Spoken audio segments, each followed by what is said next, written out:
வந்து நீங்கள் புதிய ஏற்பாட்டிலே கர்த்தர் வந்து தேவாலயத்துக்குள்ளே போறார்.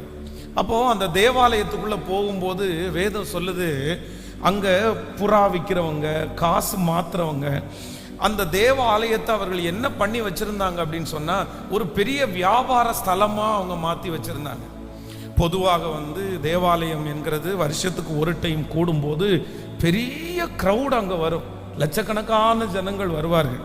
அப்போ இந்த லட்சக்கணக்கான ஜனங்களுக்கு சாப்பிட்றதுக்கு ஆகாரம் கொடுக்கறது, அவங்க ஒரு டூர் மாதிரி வர்றதுனால சில பொருட்களை விற்கிறது, இப்படியே அவங்க வெளியிலிருந்து எங்கே வரைக்கும் வந்துட்டாங்க அப்படின்னு சொன்னால் அவர்களுடைய பிஸ்னஸை வந்து சர்ச்சுக்குள்ள வரைக்கும் கொண்டு வந்துட்டாங்க. அப்போது அது வரைக்கும் ஆண்டவர் வந்து சார்ந்த சொருவியாய், நிறைய பேருக்கு அற்புதம் செய்கிறவராய், நிறைய பேருக்கு ஆகாரம் கொடுக்கிறவராய் விளங்கின அந்த ஆண்டவர் தன்னுடைய கையில சாட்டையை எடுத்து என்ன பண்றார் அப்படின்னு சொன்னா அந்த தேவாலயத்தை ஆண்டவர் சுத்திகரிக்கிறார். அவரால் பார்த்துட்டு சும்மா இருக்க முடியல.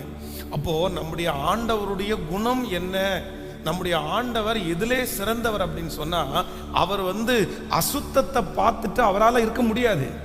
அசுத்தத்தை பார்த்துட்டு ஆண்டவர் கண்டுக்காம இருக்க மாட்டார். நம்முடைய ஆண்டவரை பற்றி ஒரு தேவனுடைய பிள்ளை தெரிந்து வைக்க வேண்டியது என்னன்னா, நம்முடைய ஆண்டவர் சுத்திகரிக்கிற ஆண்டவர். சிலர் வந்து சுத்திகரிப்பு கூட்டம் எல்லாம் இன்றைக்கு வந்து நிறைய இடங்களிலே வைக்கப்படுவது இல்லை. சுத்திகரிப்புக்கு நிறைய பேர் முக்கியத்துவம் கொடுப்பதும் இல்லை. அப்படின்னா சரி, ஜெபம் பண்ணா நடக்கும், விசுவாசிச்சா நடக்கும், ஆண்டவர் ரொம்ப பெரியவர், நம்ம ரொம்ப கிருபையின் காலத்தில் இருக்கிறோம், இப்படின்னெல்லாம் நிறைய பேர் சொல்றாங்க.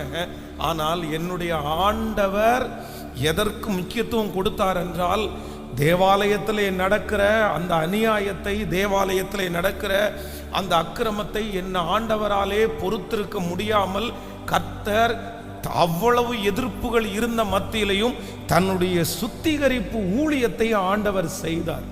நம்முடைய ஆண்டவர் வந்து நம்மை சுத்திகரிக்கிறதற்கு ஆண்டவர் விரும்புகிறார்.